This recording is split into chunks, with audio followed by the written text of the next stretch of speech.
लाचखोर प्रकरणामध्ये वादामध्ये सापडलेल्या एकनाथ खडसेंच्या अडचणी या आणखीनच वाढत चाललेल्या आहेत। कारण आता आणखीन एक अडचण त्यांच्यावर ओढवलेली आहे। याला कारणीभूत ठरली आहे त्यांच्या जावयाची लिमोसिन कार।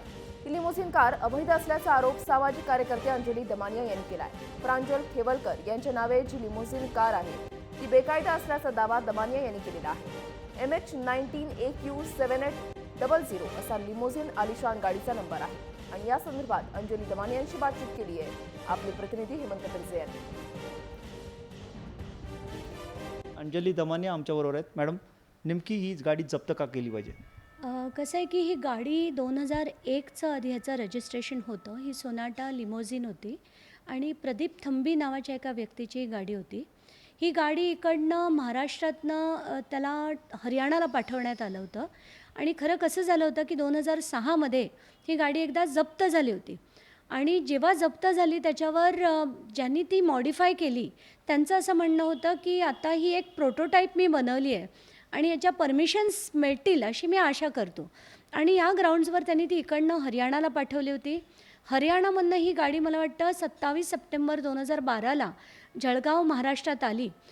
आत्ताच्या घटकेला त्याचं जर रजिस्ट्रेशन जळगावचं दाखवत असेल पण ती सोनाटा LMV सलून क्लास असं जर दाखवत असेल आणि ती लिमो असेल आणि ती कायद्याच्या बाहेर असेल तर ती जप्त झाली पाहिजे। जसं इतरांना ट्रीटमेंट मिळते तशीच खडसेंच्या जावयालाही मिळावी अशा असं माझी प्रामाणिक आणि माफक अपेक्षा आहे।